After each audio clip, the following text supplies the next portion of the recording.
Hello everyone, मैं नरेंद्र आप सबका स्वागत करता हूं अपने यूट्यूब चैनल वाइफ एकेडमी पे। देखो, हम लोग पढ़ रहे थे, पार्लियामेंट डिस्कस कर रहे थे हम लोग। 2 क्लास हो चुकी हैं अपनी, तो अपन नेक्स्ट क्लास में उसके आगे डिस्कस करते हैं ना। तो अभी तक हमने जो चीज़ें देखी थी, टाइप्स ऑफ मेजोरिटी वगैरह वो सब देखा था, कैसे कैसे बिल पास होते हैं वो सब चीज़ें। अभी अपन बिल्स के बारे में पढ़ते हैं कि बिल्स कितने तरह के होते हैं, टाइप्स ऑफ बिल्स कितने हैं, तो उनको डिटेल में पढ़ेंगे अपन। तो हम लोग पढ़ रहे थे पार्लियामेंट, है ना। मेन टॉपिक जो चल रहा है अपना वो पार्लियामेंट चल रहा है, ठीक है।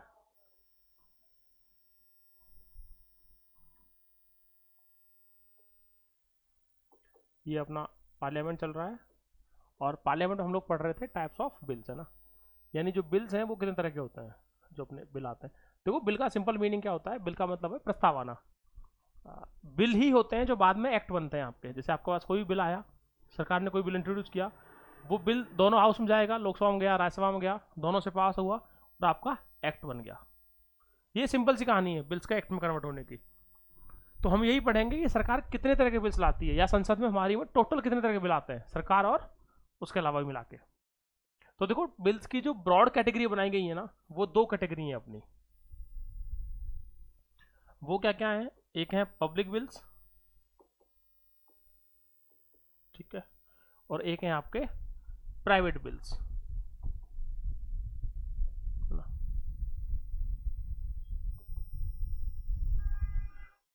दोनों को डिफ्रेंशिएट करते हैं, समझते हैं ना। ब्रॉड कैटेगरी बिल्स की 2 तरह की है, फिर उसमें फर्दर डिवीजन है और ज़्यादा, है ना। तो देखो, जो पब्लिक बिल्स हैं अपने, वो होते हैं वो सारे बिल्स जो आपके सरकार लेके आती है, यानी गवर्नमेंट ऑफ इंडिया लेके आई है। सरकार जो बिल लेके आती है वो सारे बिल्स। अब देखो, सरकार के बिल जो आते हैं वो हमेशा इंट्रोड्यूस कौन करता है, हमेशा आपके एक मंत्री इंट्रोड्यूस करते होते हैं, कोई सा भी मिनिस्टर। ये जरूरी नहीं है सिर्फ वही मिनिस्टर करेगा एक पर्टिकुलर। पहली बात, सरकार का बिल होता है, एक बात।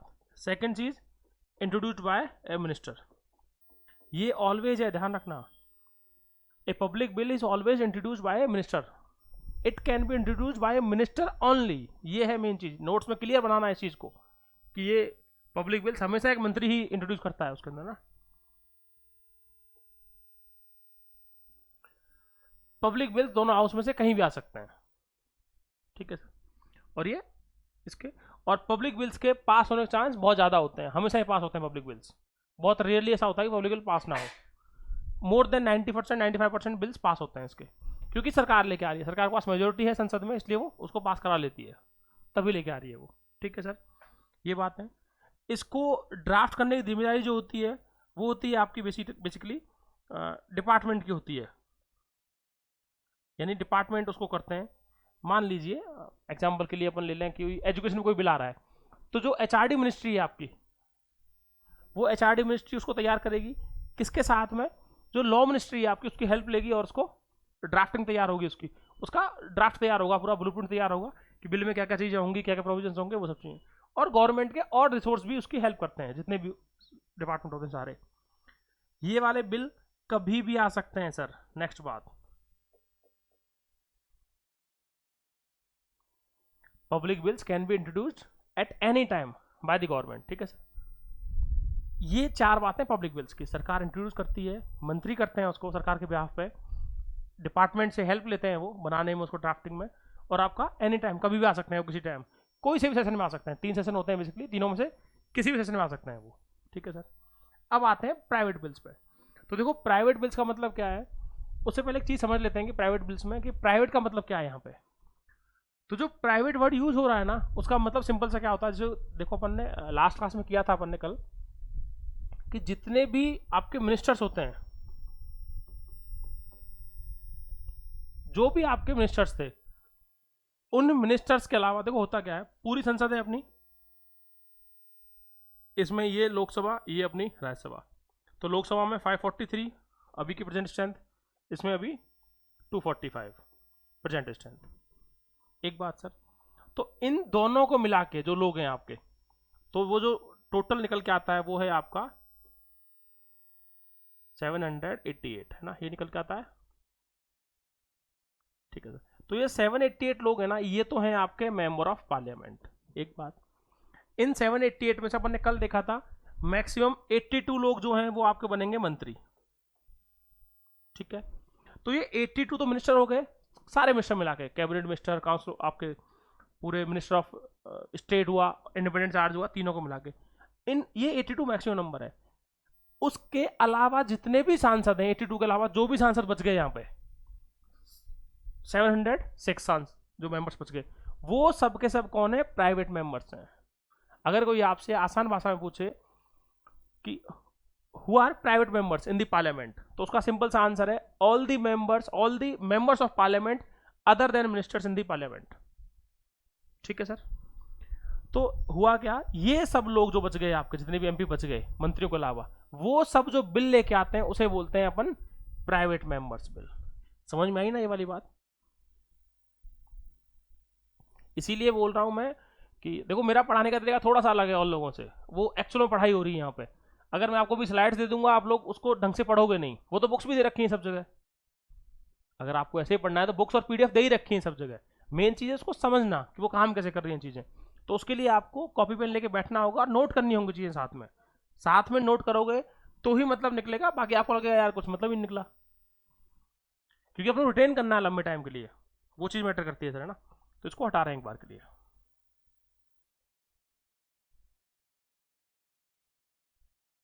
ठीक है सर, नेक्स्ट बात पाते हैं अपनी पे ना।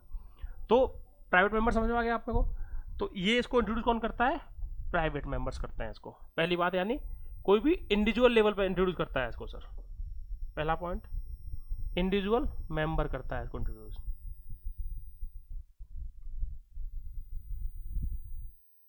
ठीक है सर। सेकंड चीज आती है इसमें, ये बिल जो है वो सरकार का नहीं होता, यानी गवर्नमेंट नहीं चाहती कि ये बिल आए। सिंपल चीज, अगर गवर्नमेंट चाहती तो उसके मंत्री ला रहे होते हैं उसको।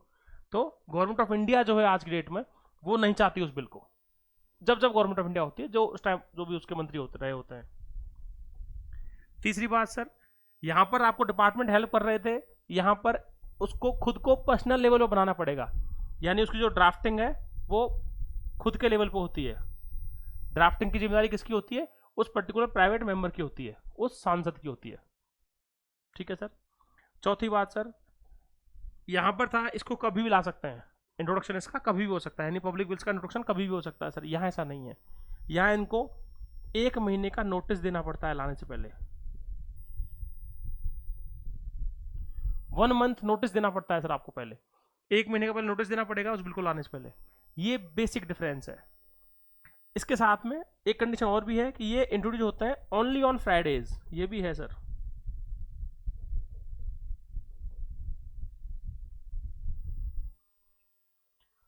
प्राइवेट मेंबर्स बिल सिर्फ फ्राइडे को इंट्रोड्यूस होते हैं, 1 महीने पहले बताना पड़ेगा, और वो भी इंट्रोडक्शन सिर्फ फ्राइडे को होगा, और यहाँ पे आप कभी भी कर सकते हो।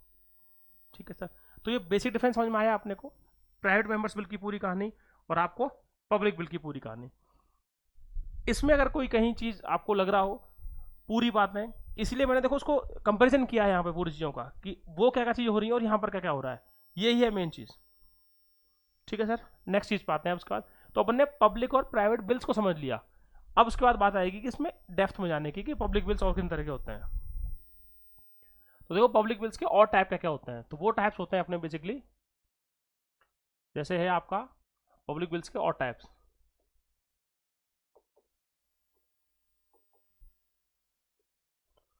वो होते हैं सर अपने ऑर्डिनरी बिल,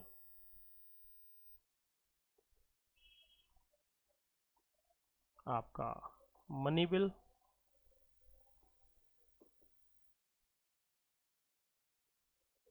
आपका फाइनेंस बिल,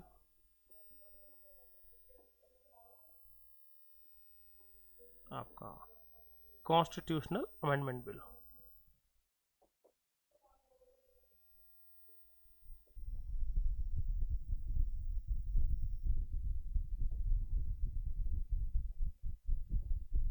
ठीक है sir. Ordinary bill, money bill, finance bill और कॉन्स्टिट्यूशनल अमेंडमेंट बिल।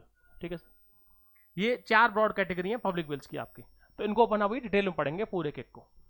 पहला है ordinary bill, money bill, sequence कुछ भी लिख लेना, कोई फर्क नहीं पड़ता, ये तो जिस सीक्वेंस में आ गया वो लिख दिया। ठीक है सर। अब आगे बढ़ते हैं, अपन डिस्कस कर देंगे पूरा पूरा ऑर्डिनरी बिल। अब इसके बारे में डिस्कस करते हैं सारी बात है कि ऑर्डिनरी बिल में क्या क्या चीज़ें हैं, कैसे कैसे काम कर रही हैं, और वो उसके क्या क्या मेन चीज़ है ना। ठीक है सर। तो अपन आते हैं ऑर्डिनरी बिल पे ना।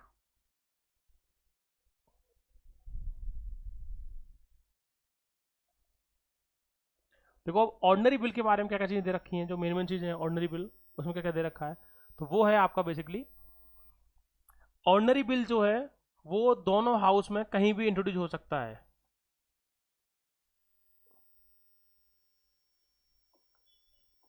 Can be introduced in both the houses.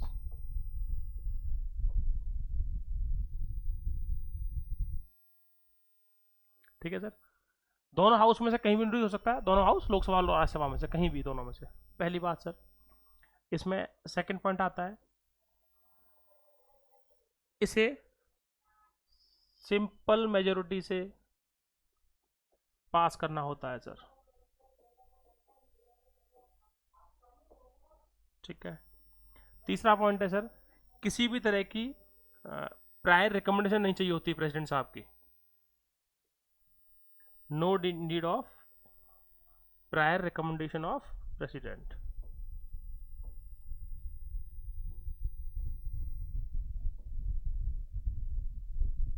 ठीक है सर, दोनों हाउस में कहीं इंट्रोड्यूस हो सकता है, एक बात सिंपल मेजोरिटी से पास हो जाएगा, है ना, जहां पहले आया उसका दूसरा हाउस से पास कर दो उसको, दोनों हाउस से पास हो जाएगा, और किसी भी तरह की प्रायर रिकमेंडेशन इसको नहीं चाहिए होती।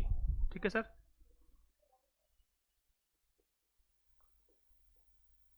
No need of prior recommendation of president. ठीक है सर, ये हुई ऑर्डनरी बिल्स की बात, कभी भी आ सकते हैं किसी भी सेशन में, कभी भी इंट्रोड्यूस कर दो और वो सिंपल मेजोरिटी से पास हो जाते हैं। ठीक है सर, कोई भी जनरल कानून जो बनाने होते हैं आपको किसी भी तरह के, वो सब इसी में आते हैं सर। ठीक है, जैसे कोई एजुकेशन, कोई नया बिल बनाना है, या कोई भी जो बेसिक लॉज होते हैं आपके देश में किसी भी तरह के, कोई मोटर व्हीकल एक्ट में चेंज करना है, जो संविधान से रिलेटेड नहीं है, कोई भी लॉ है, सिंपल सा बेसिक लॉज है आपके, वो सब चेंज करना है तो कर सकते हैं उसको, ना। ये हुआ अपना ऑर्डनरी बिल सर। आते हैं सर नेक्स्ट बात पे, ऑर्डनरी के बाद सेकंड मान लो आपका जैसे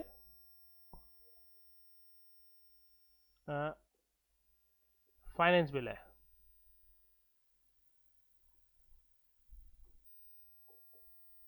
ठीक है सर, अब देखो फाइनेंस बिल जो है उसके अंदर क्या होता है, बेसिकली बात होती है अपनी, जो भी कंट्री के अंदर अपना पूरा एक्सपेंडिचर और रेवेन्यू जो है उसकी जो बात होती है, वो सारे फाइनेंस बिल्स होते हैं। यानी आपको किसी भी तरह का कोई नया टैक्स लगाना है, किसी टैक्स के बारे में बात करनी है, वो सब चीज़ें हटाना है उसको, या किसी भी तरह का रेवेन्यू सिस्टम में कोई चेंज करना है, जो भी आपने सिस्टम चालू किया हुआ है, यानी इंडियन गवर्नमेंट के पास जो रेवेन्यू और एक्सपेंडिचर का पूरा बातें होती हैं, फाइनेंस बिल में कवर क्या करते हैं मेनली चीज़ें, रेवेन्यू एंड एक्सपेंडिचर। सरकार जो भी अपने खर्चे कर रही है, देखो सरकार जो खर्चे करती है वो भी डिस्कस करेंगे, बता दूंगा, वो CFI में होता है पूरा पूरा, एक CFI फंड होता है, ये फंड्स पढ़ेंगे अभी जस्ट इसके बाद, फंड से पढ़ाएंगे ना, उन सब में कितना पैसा जा रहा है उसमें से निकालना, वो सब चीज़ें फाइनेंस बिल में आती हैं अपनी पूरी पूरी। फाइनेंस बिल्स भी सेम कहानी है सर, दोनों हाउस में से कहीं भी इंट्रोड्यूस हो सकते हैं, फाइनेंस बिल जो होते हैं आपके, वो किसी भी हाउस में इंट्रोड्यूस हो सकते हैं, दोनों हाउस में से, और उसके अंदर भी सेम वही ऑर्डनरी बिल वाली कंडीशन है कि प्रेसिडेंट की रिकमेंडेशन नहीं चाहिए होती किसी भी तरह से, और ये भी दोनों हाउस में सिंपल मेजोरिटी से पास हो जाते हैं सर। मेन बात ये होती है, बस ये ध्यान रखना, बाकी तो सब कुछ ऑर्डनरी बिल वाला ही है पूरा। ऑर्डनरी बिल्स में इनकी बात नहीं होती, इनके अलावा और कोई बात होती है सर। ठीक है, समझ गए। अब आती है देखो नेक्स्ट चीज, जो नेक्स्ट बिल है अपना, वो है अपना मनी बिल। अब इसमें है थोड़ा सर, इसमें से कुछ सवाल आते रहते हैं कई बार ना।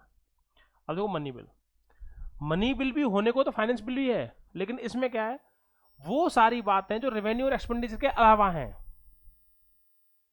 रेवेन्यू और एक्सपेंडिचर में कवर नहीं हो रहा, उसके अलावा और चीजें कवर हो रही हैं, जो भी चीजें आ रही हो, है ना। यानी जब जब किसी तरह से पैसा आपका CFI पे चार्ज किया जाएगा, वो सारा पैसा जो CFI पे चार्ज किया जाता है, वो सारा मनी बिल में आता है आपका।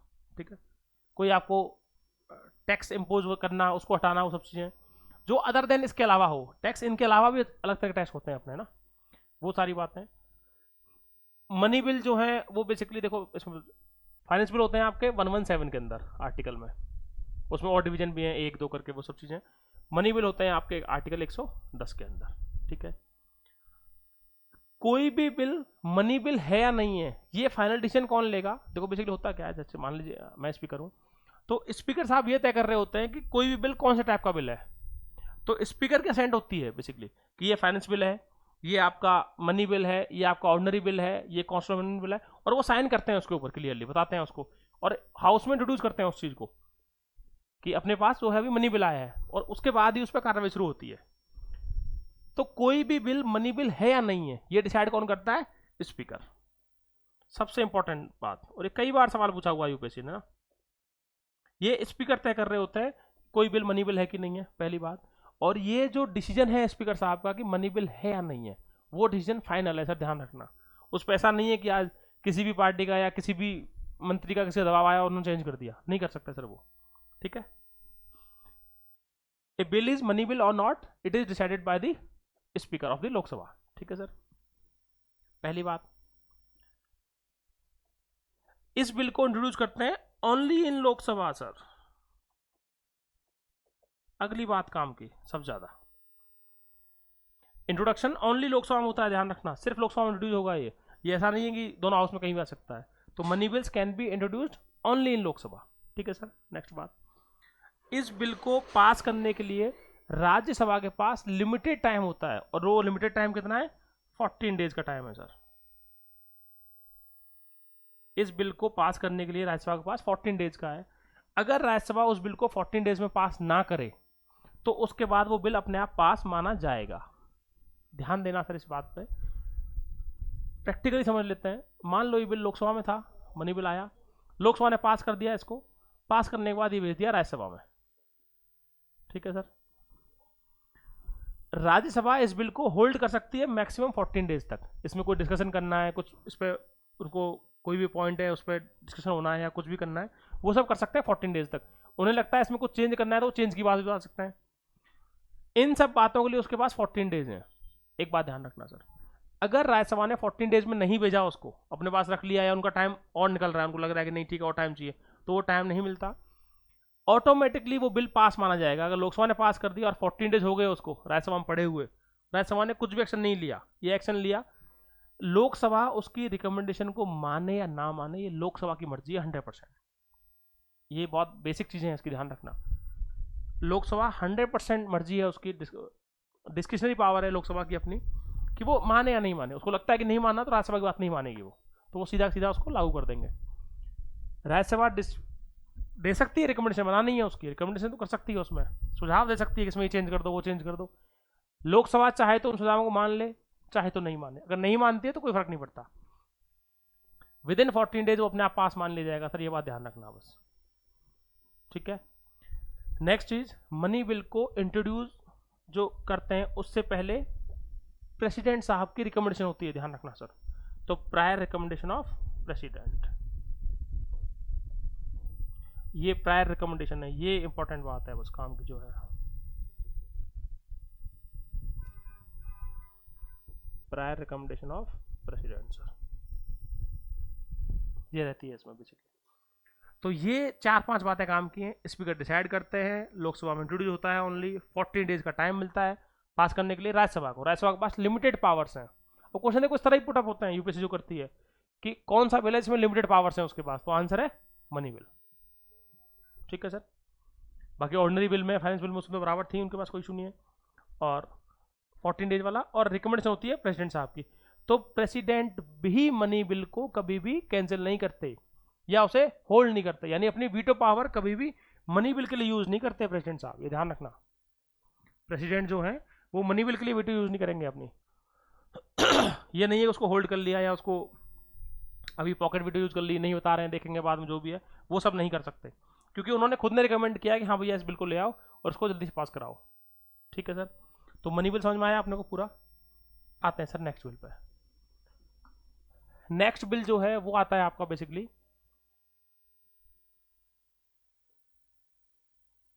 Constitutional amendment bill.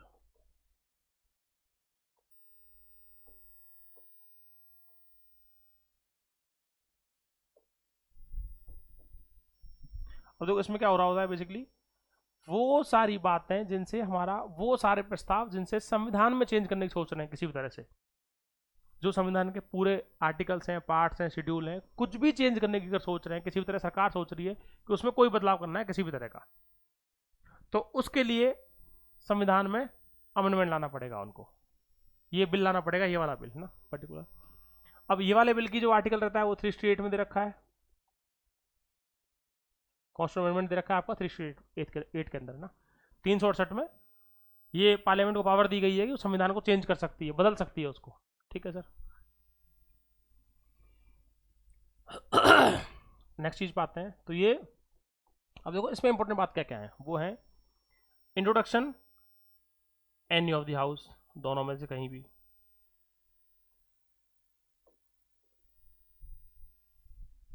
ठीक है, दोनों हाउस में से कहीं भी आ सकता है, पहली बात सर। लोकसभा और राज्यसभा के पास बराबर पावर है ना, तो लिख लेना सर, सिमिलर पावर्स। अब इसमें नहीं है कि लोकसभा के पास ज्यादा है या राज्यसभा के पास ज्यादा है, similar powers, similar powers of Lok Sabha and Rajya Sabha.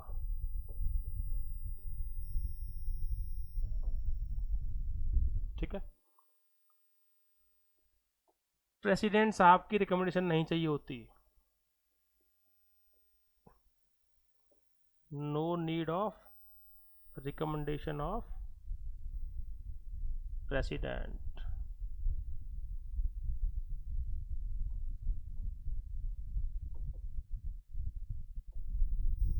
ठीक है सर, ये चीज तो अपने को ये बात समझ में आई कि किसी भी हाउस में इंट्रोड्यूस हो सकता है, दोनों के पास पावर बराबर है, और जो आपका रिकमेंडेशन है प्रेसिडेंट साहब की वो नहीं चाहिए होती, किसी तरह से नहीं चाहिए होती अपने को ना, कोई रिकमेंडेशन नहीं चाहिए प्रेसिडेंट साहब की। ठीक है सर। इसके बाद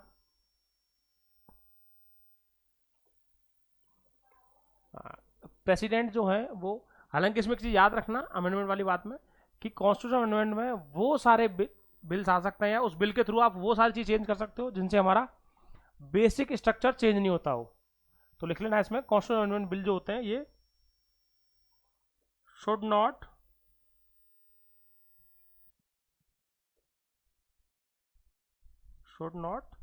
अफेक्ट द बेसिक स्ट्रक्चर, यानी संविधान में चेंज तो कर सकते हैं हम, लेकिन जो बेसिक स्ट्रक्चर है कॉन्स्टिट्यूशन का वो चेंज नहीं होना चाहिए सर किसी भी तरह से, बेसिक स्ट्रक्चर ऑफ कॉन्स्टिट्यूशन।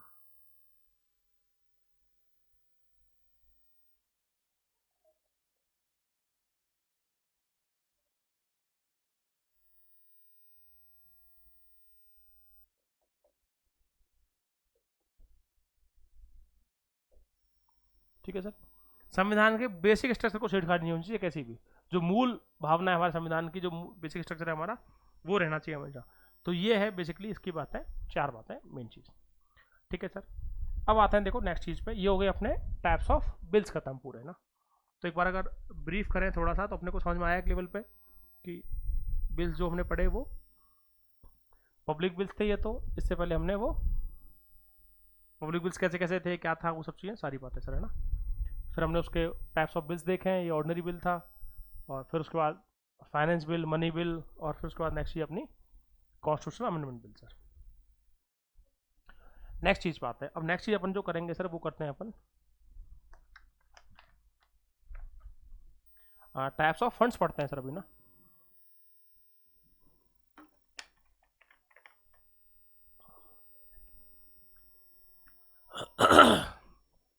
तो देखो टाइप्स ऑफ फंड्स का सिंपल सा मीनिंग है, यानी देश में जो फंड्स हैं वो कितने तरह के हैं सेंट्रल गवर्नमेंट के पास। तो देखो फंड जो हैं वो अपने बेसिकली तीन तरह के हैं अलग अलग।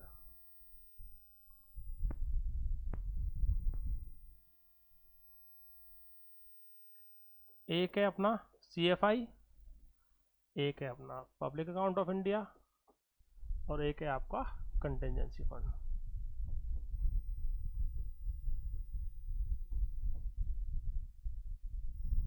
ठीक है सर, ये एक चीज क्लियर हुई। CFI फुल फॉर्म जो है वो है सर आपकी कंसोलिडेटेड फंड ऑफ इंडिया।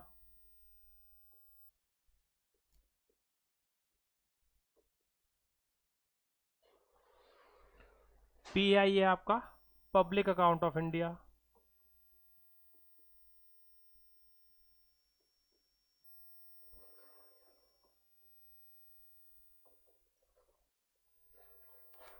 ठीक है सर, कंटीजेंसी फंड का नाम वही होता है सेम ना।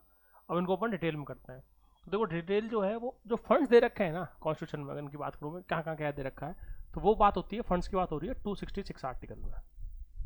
एक बात याद रखना सर सिंपल सी, कि जो 266 आर्टिकल है आपका वो सिंपल सा ये दिखाता है कि आपके फंड्स होने चाहिए कंट्री में, कौन कौन से फंड है। तो वो 3 फंड के बारे में 266 में दे रखा है आपने। एक बात, इनका जो फर्दर डिवीजन है वो कर रखा है, ये CFI दे रखा है आपका 266 के अंदर ही फर्स्ट पार्ट के अंदर,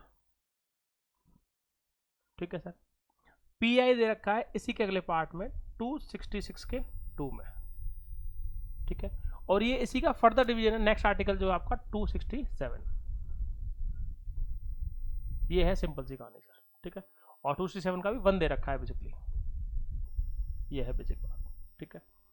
तो अपने को 266 में दे रखा है CFI, PI दे रखा है 266 2 में, और कंटीजेंसी फंड। अब इन तीनों को अपन करेंगे बिल्कुल डिटेल में एक एक चीज को, है ना, कि कैसे कैसे क्या क्या बातें हैं उनके बारे में।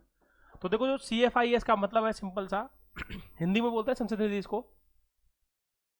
इसका जो मीनिंग निकल के आता है वो है आपका पूरे कंट्री में, अपने देखो CFI एक्सप्लेन कर रहे हैं अपन, पूरे कंट्री में भारत सरकार के पास जो भी रेवेन्यू आ रहा है, जो पूरा पैसा आ रहा है, वो सबका सब टैक्स नॉन टैक्स दोनों सर। तो जितना भी रेवेन्यू आ रहा है भारत सरकार के पास, वो रेवेन्यू तो आता है किसमें, इसमें CFI में, ठीक है सर।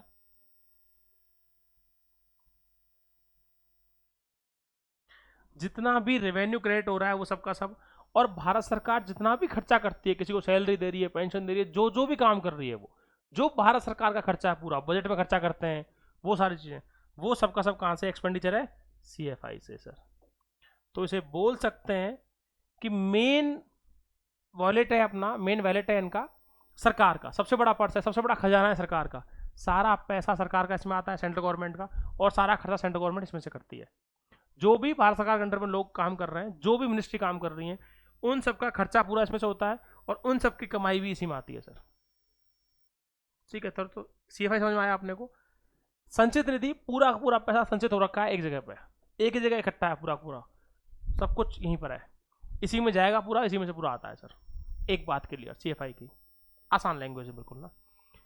PAI जो है वो है बेसिकली आपका पब्लिक अकाउंट, इसका मीनिंग निकलता है सर जो भी कंट्री के अंदर, जैसे आपका पर्टिकुलरली PF होता है अपना प्रोविडेंट फंड, तो जो अपना EPF है एम्प्लॉइज प्रोविडेंट फंड, उसका पूरा पैसा, जितनी भी आपके जुडिशियल डिपॉजिट्स होती हैं, कोई पेनल्टी है, फाइन है, वो सब चीजें, वो सारी बातें जो होती हैं आपके, इवन आपके जो सेविंग्स डिपॉजिट होते हैं अदर देन बैंक्स जो होती हैं, वो सब चीजें, तो वो सारे सारे डिपॉजिट उस तरह के जो हैं, वो सारे सारे वो आते हैं आपके इसमें,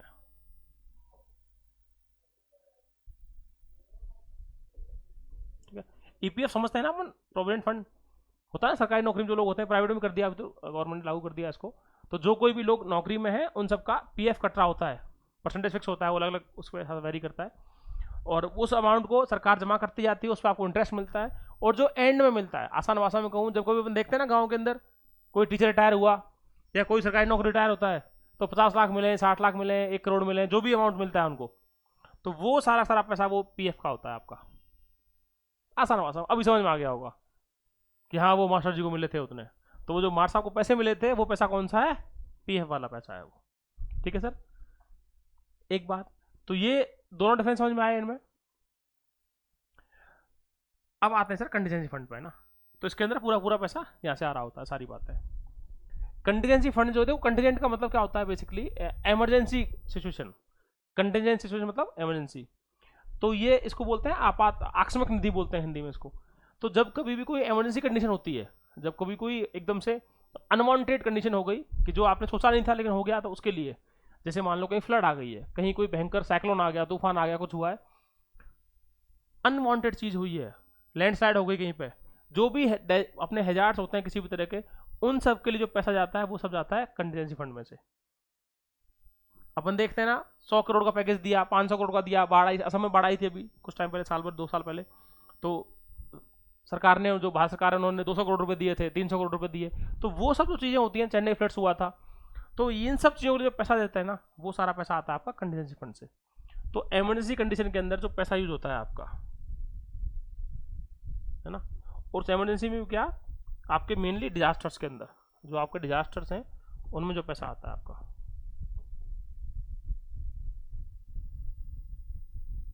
डिजास्टर्स में नेशनल आपके नेचुरल हैजार्ड आ गए कुछ भी, उन सब में जो पैसा आता है आपका।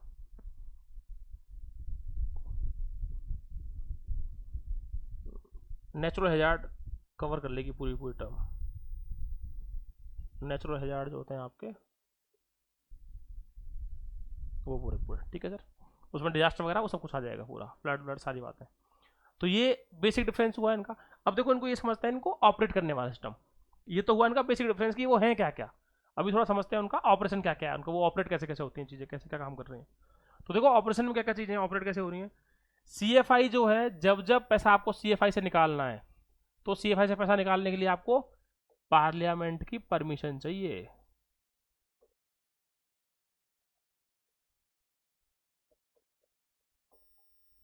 ठीक है, जब जब CFI से पैसा निकालना है आपको पार्लियामेंट की परमिशन चाहिए। अब परमिशन का मतलब क्या हुआ, यहां पर आपको एक बिल लाना पड़ेगा। कौन सा बिल, मनी बिल। तो जब जब कोई मनी बिल आएगा तो उसमें से प्रोविजन किया जाता है। इसीलिए जब जब आपका बजट आता है, अब देखो आप समझ में आ रहा है ना, मजा आ रहा है वो पढ़ने में, यहां तरह भी पढ़ा समझ में आई वो चीज। तो जो मनी बिल था अपना, तो मान लो आपको बजट आया, बजट में प्रोविजन दिया गया कि इस मिनिस्ट्री को 1000 करोड़ रुपए देना है, 500 करोड़ रुपए देने हैं, 5000 जो भी अमाउंट है। तो वो जो बजट में प्रोविजन दिया गया ना, वो पैसा आएगा कहाँ से, यहाँ से आएगा। तो यहाँ से पैसा निकालने के लिए क्या चाहिए, परमिशन चाहिए। परमिशन का मतलब बिल लाना पड़ेगा। तो जब जब CFI से पैसा निकालना होता है उसके लिए आपको मनी बिल लाना होता है सर। ये हुई एक बात सिंपल सी। तो मनी बिल के थ्रू पार्लियामेंट जो है परमिशन निकालती है, इसमें पैसा निकालती है सर। ठीक है, PAI में से कोई परमिशन नहीं चाहिए सर, कैसी भी किसी भी तरह की। ये बेसिकली सरकार के ये और ये दोनों आपके जो होते हैं PAI और कंटीजेंसी फंड, इनके लिए पार्लियामेंट की परमिशन नहीं चाहिए होती कैसी भी। लोकसभा राज्यसभा का कोई रोल नहीं है पैसा निकालने में। ये बेसिकली जो इनमें पैसा निकलता है वो निकलता है आपका इन दोनों ही बिल्स में से, वो निकलता है आपका गवर्नमेंट के एग्जीक्यूटिव ऑर्डर से। ये एग्जीक्यूटिव ऑर्डर होता है सरकार का, एग्जीक्यूटिव एक्शन बोलते हैं इसको, उससे निकलता है पैसा। ठीक है सर, परमिशन नहीं चाहिए कैसी, ना इसके लिए चाहिए ना इसके लिए चाहिए, क्योंकि परमिशन लेने जाएंगे तो बिल पास होने में टाइम लग जाएगा। और PF तो डेली निकालते हैं लोग, हजारों लोगों का डेली निकलता है और डेली जमा होता है, तो उसके लिए परमिशन कब तक ले जाएंगे, पॉसिबल ही नहीं है वो चीज़ ना। तो समझ गए सर, इसमें से पैसा निकालने के लिए ये सारी बातें। एक चीज़ और है इसमें कंटीजेंसी फंड में इंपॉर्टेंट जो है, कंटीजेंसी फंड को जो इसके हेड है, एग्जीक्यूटिव हेड जो रहते हैं बेसिकली, देखो पूरे के ही प्रेसिडेंट हैं, वो सब तो है ही सारी चीज़ें, उसमें तो पार्लियामेंट परमिशन हो गई अपनी। कंटीजेंसी फंड जो है उसको आपके जो फाइनेंस मिनिस्ट्री है, अपनी फाइनेंस मिनिस्ट्री है, उसमें जो फाइनेंस सेक्रेटरी होता है वो उसको होल्ड करता है या उसको मैनेज करता है on the behalf of president. तो एक लाइन लिख लेना, contingency fund is managed by union finance secretary on behalf of president of India. Contingency fund is managed by union finance secretary on the behalf of president of India. ठीक है sir, ये हुई अपने types of funds की बात खत्म। तीनों fund बिल्कुल क्लियर, बेहद आसान लैंग्वेज में सारी बातें समझ में आती हैं सर। आते हैं सर नेक्स्ट पॉइंट पे, है ना। ये हुए अपने टाइप्स ऑफ बिल्स हो गए, टाइप्स ऑफ फंड्स हो गए। अब आते हैं अपन अपने यहाँ संसद में सेशन कितने होते हैं बेसिकली ना, तो सेशंस ऑफ पार्लियामेंट। देखो सेशंस ऑफ पार्लियामेंट वो कितने हैं,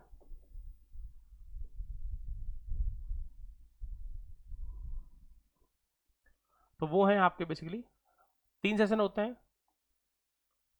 शुरुआत से करते हैं, पहला होता है आपका बजट सेशन,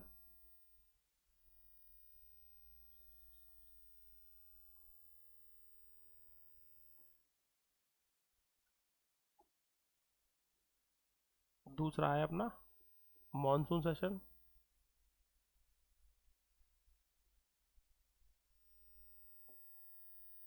और तीसरा है अपना विंटर सेशन।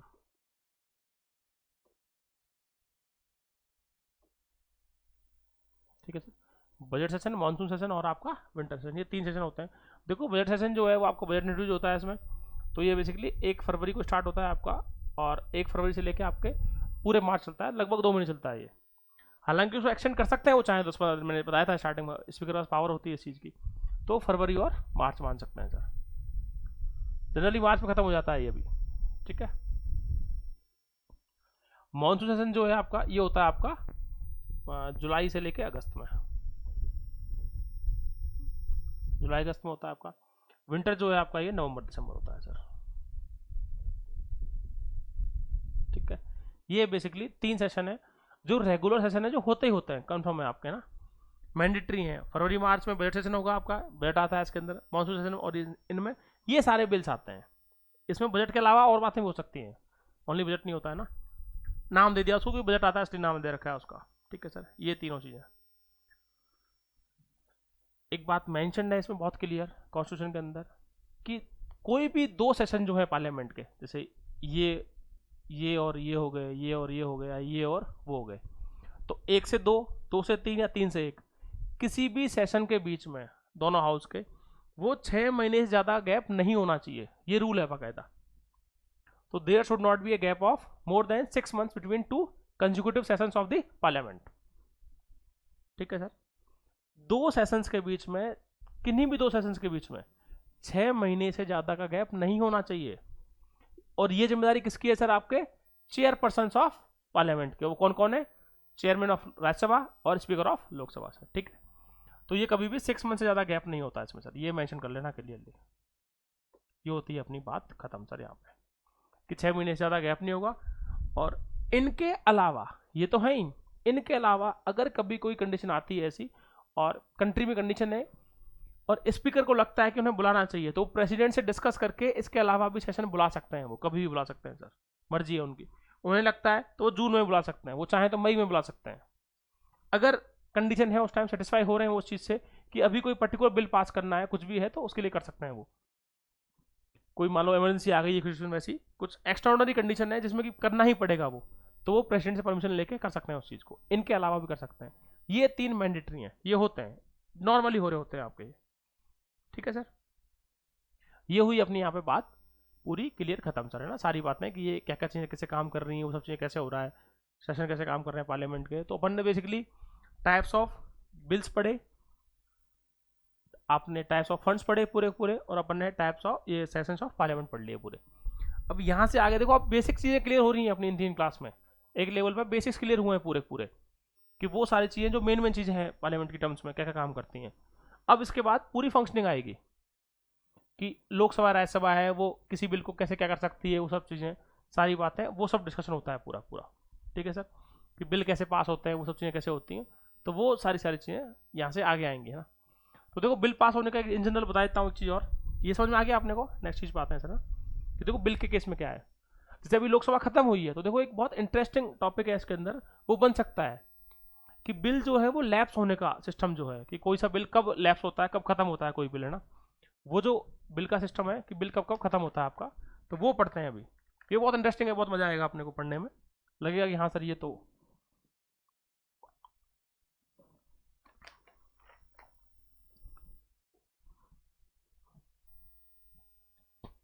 देखो होता क्या है, ये आपकी लोकसभा, ये अपनी राज्यसभा, है ना।